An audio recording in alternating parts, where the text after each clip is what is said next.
Welcome back to another One Thing. I'm your host, Neil Bauer. I am joined as always by Kim and Jody of ePayments. Fresh Approach Payments. Anyways, today we have a great guest, somebody I am very, very excited to talk to. But Jody?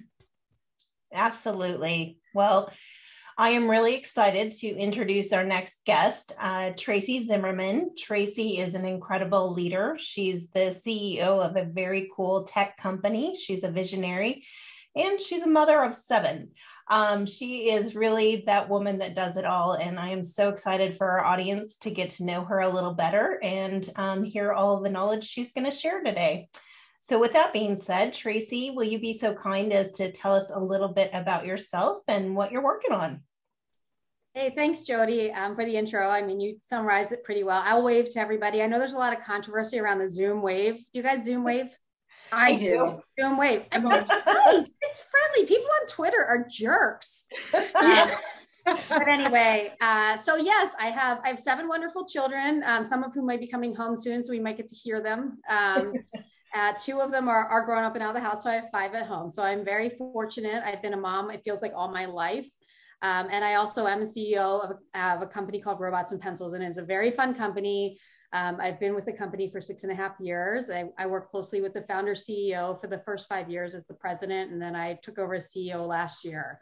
And it's been a very interesting year and a half to transition into a role like this with the pandemic and things like that. But I think every day I feel like my brain's stretching a little bit because, you know, all the things you would do normally, you have to then put them through yet another creativity filter and another sensitivity filter. But, you know, I mean, it's going well. I mean, the vision is to create a great place for people to work and really fulfill their potential. And, you know, that's work that will never be done. It's like raising 7 kids. That's never done either. For people with young kids, it never ends. Sorry. Yeah. I was just going to say, do you feel that during COVID that everything, because I know you do a lot with AI and everything, do you feel it accelerated because of, you know, everybody going remote, or do you feel it was already gathered momentum? Well, I think what happened in the beginning of COVID, it was just a sudden stop, you know, because especially the larger companies, they're like, oh my gosh, we have to give everybody Zoom, you know, so there was definitely a few months of people. And of course, remember in the beginning, they were like, oh yeah, we're shutting down for a couple weeks. Right. And so, you know, in the beginning, people were kind of like, okay, well, we'll make it work. And then, you know, another few weeks go by and they realize you have to really put in a real disaster recovery or online, you know, collaboration plan. And so I actually think in some ways it accelerated some things and slowed some down. So early on, I think it was let's use the packaged products that are in the marketplace and roll them out, you know, and people were like, have you ever heard of Slack? And it's like, yes, we run the company on it. You know, we have for years. But I do think that then it tipped, you know, as people kind of caught up to that in the first kind of couple of quarters. And one of the things I keep saying to people is that we're in the middle of an involuntary digital transformation. Because, you know, I mean, we're in the middle of a digital transformation. It might have been voluntary or involuntary for different companies and industries already, but the pandemic made it now you have no choice. So I do think it accelerated things just in general. And it also helped people to understand the criticality and the importance of having those tools and being able to serve your customers and communicate with your team and run your company, you know? Right. So yeah, I do think it accelerated things. But at first it was just, I don't know. I think people were in shock and awe, you know? I'm not going to be the first to ask you the one thing, but it's something that I was very, very excited to see. And I can't even remember where the quote comes from. It was on your site. Robots and Pencils excels at running with our ideas, even as we're still fleshing them out, finding solutions that fit our team's needs while helping achieve the vision. So I don't know who said it. I'll attribute it to you, but it wasn't me. It was my client. That's not the kind of thing you want to. I didn't say it. That was a quote from my client. So that is exactly what we've been living through for the last 15 to 18 months. And to hear that, it's like solving those solutions you have to be running. Whereas before, projects would be we have a project, we have a budget, we have a timeline, we have a Gantt chart, we've got to hit these milestones. Now it's you're doing all of that while on the back of a moped on your way to another meeting or on your way to get another COVID test. So the world's changed. Yeah. No, it's interesting because that quote was from somebody who was in a startup environment as a client, but it turned into all of a sudden that's everybody's world.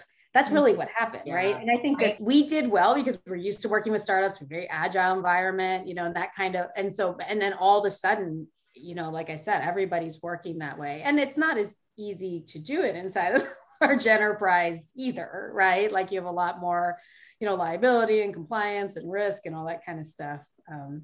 But yeah, for sure, it's happening to everybody now, not just startups. Yeah. I'm going to go back and backtrack to my one thing that I was going to ask about. And it's interesting that we're on a train about the pandemic because it has changed our world so drastically. And I think the meaning of work and balance with home has definitely changed for all of us.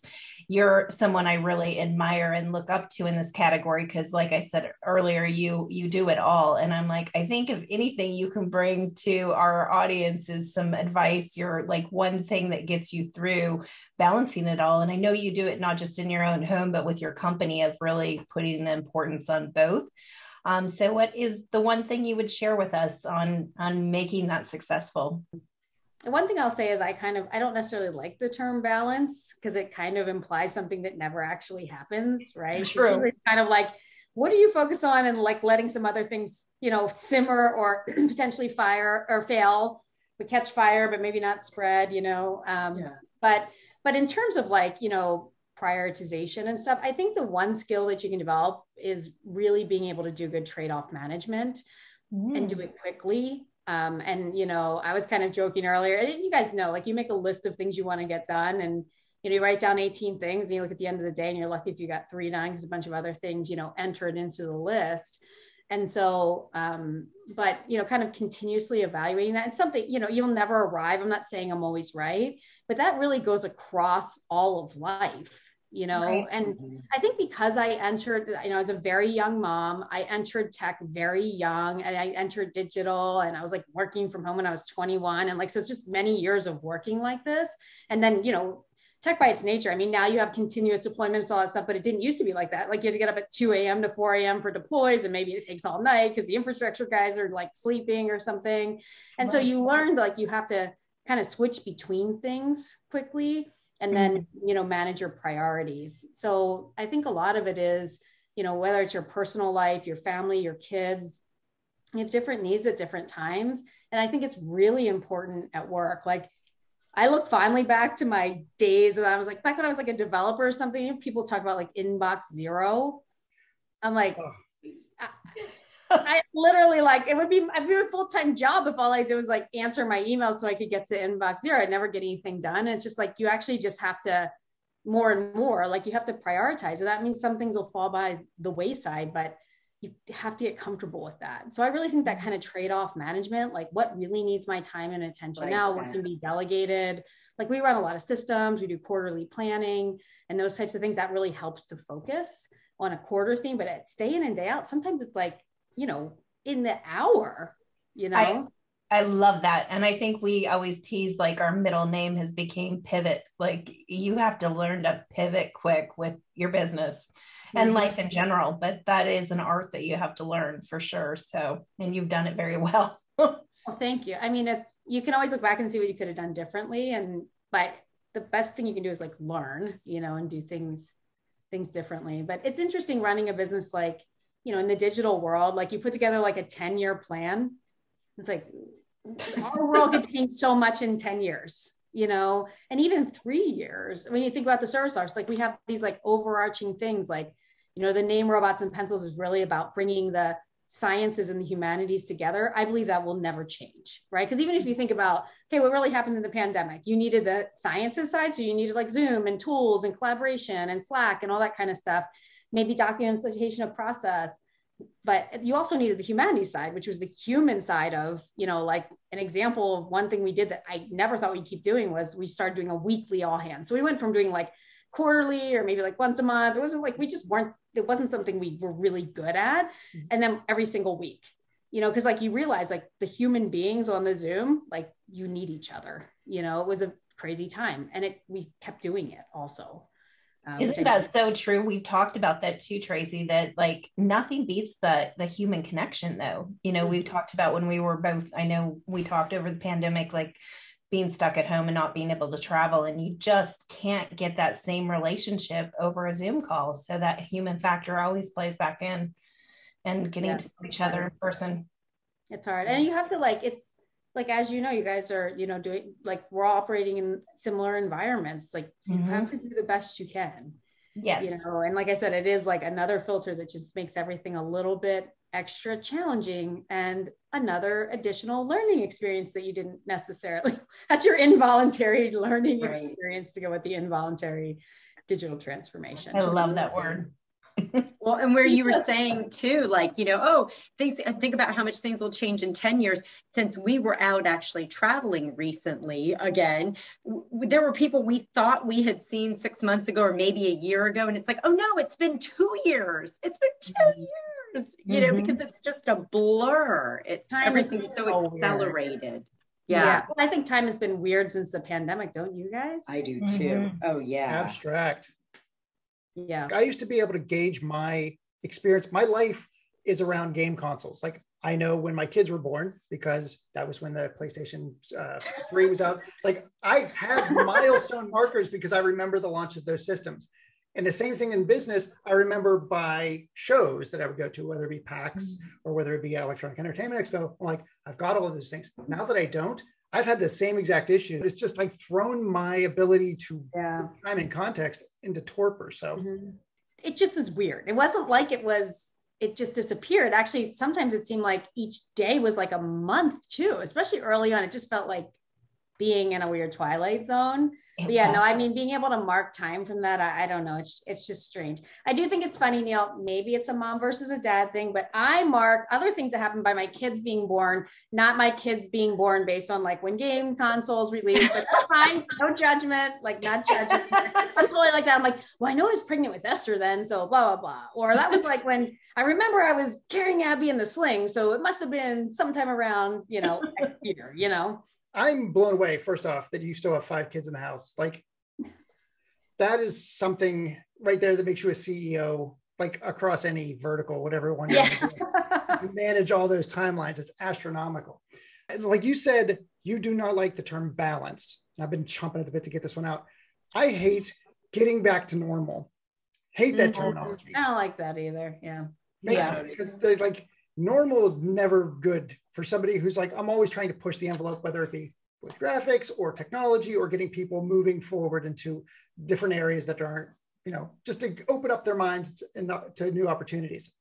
Normal is not good. So when I went to look up like information on you, I went to Robots and Pencils and I saw that you had a great tag. It's the next normal. And I think that is a great way of looking at it. It's like, let's build something and get used to building something new to build for the next. And so I love that. And so I want to get my one thing here, because again, I know that you have kids coming home and I just wanted to be like diatribe all day. Well, you'll have part 2, you'll be back on. My one thing is like, how do you position, like if somebody was coming into like a non-pandemic person, because we've all lived through this, what's the one thing for somebody looking to create their next normal? The one thing that you would tell a company or person or individual to be aware of as they move into this is like, hang on tight? Is it to be like, it's a lot longer than you think? Like, what's your one thing for people moving into their next normal? Yeah, that's a great question. What we've done with the pandemic and stuff has been very reactive. Like, yes, all of a sudden all my kids were home. And yes, I also had COVID and at the same time. And so there wasn't a bunch of family bonding going on. There's actually like texting going on from bed, like, bring me water. Did you do your homework? The honor system, So I think that there's an interesting opportunity. Actually, it's going to sound like maybe typical, but to kind of step back and reflect. It's kind of like, when you build software, you build games, you do a retro, like a retrospective, when you're doing this work. So I think taking the opportunity to say kind of like what's working and what's not, and trying, I think it's important, I got into journaling this last year. I don't know. I feel like, I don't know, it's midlife crisis content or something like that, but, but just to not judge what you actually feel and take the time to reflect and see what is working and what isn't, because, there definitely got to be a point where I was like, okay, we're bonded. It's fine. I have to get out of here. Like, I actually think they talked to Jody at some point somewhere around that time. I was like, I am literally going to go crazy, But I think to like really think about, okay, what are the things, what is it about that you value? Is it actually like teaching the kids stuff, or is it just that they get, is it because they get exposed to your work? Is it because, you know, you can always have maybe family dinners are easier and then you go back and work later? And obviously some people are certainly have different types of jobs than we do, that we can sit in front of our computers and do them. So it's a lot more challenging. But I would say that, like, take the time to do a retrospective. What's working, what's not working, and, you know, have that discussion and share with the stakeholders in your life, like whether it's your, you know, your team of direct reports or your spouse or your kids. Also, I mean, you guys, you can have very interesting conversations with kids when you ask them this kind of stuff too. Yeah. Especially if they've been listening to you on Zoom calls for a year and a half, like, well, my perspective is this. And I'm like, you're 7. Yeah. So I think you really kind of not judge it, and then go and like kind of rebuild your next normal from there, Neil. I mean, we came up with that terminology. Like we're like you, right? So we're always trying to like push the envelope and, hey, let's be innovative and be creative. But I think people crave a normalcy. You know, so I think really thinking about what even if normal's different, like taking that time, what have you learned in the last year and a half? What do you want to try to keep doing? What do you want to stop doing? What do you want to start doing? And think about what you need to do in your life. If normal wasn't ever challenged or pushed, you know, we'd still be like living in the world of Mad Men, or living in the world of the cotton gin, or like these things that need to be evolved beyond where we're at. Right. So, yeah, totally. Thank you for I took a long way to get a very short distance. That so thank question, you right? Well, and so with that being said, I have my question. My number one thing is, we were on a vacation recently, and my older daughter, who's 15, said to me just randomly, God, Mom, I just realized that you're an actual person. Oh, good. She's young for that. So like the fact that she even said that, because I don't think I realized that till I was in my 30s. You know, and I had kids and was like, oh, wow, okay, my parents were actual people.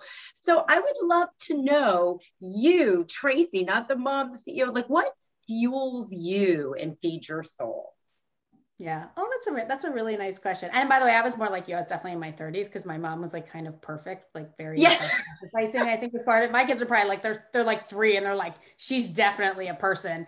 But anyway, she's a human. She has needs and preferences and everything. Totally. And I think when that clicks for them, it's like, oh, you're not just there to serve their every need, right? Right. Well, plus when you're a mom, I think you're like, at some point, you're just going to suddenly know what to do like your mom did. And then you're like, okay, my kids are graduating from high school. Maybe that just never happens. And you just have to figure it out along the way, like everything else. Right. But I mean, for me, I'm a total people person. So I'm very energized by people. And new ideas too, Neil. Like I like brainstorming sessions, especially with other smart people. I feel tremendously blessed and lucky to live a life where it is actually my job to do what I love. And I kind of hate saying that, although I do have one of these do what you love things in the background. Yes. But, you know, I obviously love people. I had a lot of kids, but you know, I like that creative problem solving part. And I would say too, one of the hardest things through the pandemic, one of my things I keep saying is like, it's like all the hard stuff about work stayed and all the fun stuff went away. Right. And that's part of like why people are like low level depressed all the time. It's like, you know, you still have like, oh, we have to like do the proposals and do the work and do the hard thinking, but it's like the long fun dinners are over, the events are over, you know, like just even like, you know, walking the streets of busy cities and even like having multiple people, like maybe you get a dinner with somebody, but you're certainly not getting a dinner with 8 people. Right. So I definitely missed that part. So I would say that's like one of my biggest challenges is it feels like the parts that were really fun that fuel me, you know, they're a lot more challenging to have. Well, you have to make it happen. Like I know Jody and I were even talking about how because of COVID and you've had to pivot so many different times and, you know, that we forget to celebrate as well, the little things or the monumental, you know, there's a monumental, but sometimes it's just celebrating the little things, you know? Yeah. And actually, I think you actually need to be way more intentional and you actually need way more as volume because on like the average thing that people are like kind of hearing about or is happening, like honestly, like it's mostly negative. And it doesn't help that now people have more time, they're sitting in front of their screens and they're reading the news, which honestly, like, I mean, I was there, like the world has probably always been terrible. We just didn't know, right? Yeah. Like remember there was always like the kid that would go in the library and like read the international newspapers. Like I was not that kid, right? So we just didn't know. Now it's like, we all see it all the time. And so I think it's everyone knows the news sort of has a negative bent. So I think that, when you look at that, it's not just celebrating, but it's like doing way more than, you might think, and being far more intentional. Everything requires more intention now. Like all the things that come naturally, like, oh yeah, we're like, I was actually at the office with a few of my teammates this week, which was amazing, right? But all the like, oh yeah, I'm going to Starbucks. You want me to grab you something? It just naturally happens because you're like a nice human. Like you have to like, oh, I guess now that I talked to Jody, I could send her a Starbucks gift card. Thank God for the digital revolution, but you just have to be way more intentional. Like that's not in our DNA yet. And honestly, like let's have to become the only way we interact, Yes, definitely. And, and I love what you said about how you are scaling innovation. And I thought that was really cool because I think prior to this, I always heard the word scaling. You have to scale properly. And I was like, that's just jargon. What are these people talking about? And then as our businesses have even exploded and everybody's growing in different ways, we're like, oh, you have to have the ability to scale. It's a thing, right? It's a thing. Right. And because you're behind the scenes with all the different pieces working, and I know you started out as a developer and everything, what do you think we and our audience would be the most surprised to know about you? I think the thing that would probably be the most surprising is how much in reality, everything's actually about the people. Like people think it's about the technology, and it is, and in some ways technology is the means to the end, although it's very important. But if you have to take care of the people that are building it, and you have to create an environment where, they can do really good work. It's like, it's innately actually creative, right? Which it makes it really challenging. And you guys know this too. And like running tech, you all know this, right? Because it's kind of like the classic, like, okay, how long is this going to take? And developers like, leave me alone. I'll tell you when I'm done, and it's like, because, nobody's being unreasonable, right? Everyone needs a shipping date. One of my things I say to, the engineering team is like, okay, I know story points and t-shirt size, but the world runs on clocks and calendars, guys. We got to figure out dates, but I also deeply appreciate it is a very creative endeavor when well done. And you can tell when it's not creative, right? And so it's, particularly when you're really making the solutions. And then even when it comes to like, for example, like rolling out more packaged projects or putting together, products and implementing tools together, it still takes problem solving that takes creativity.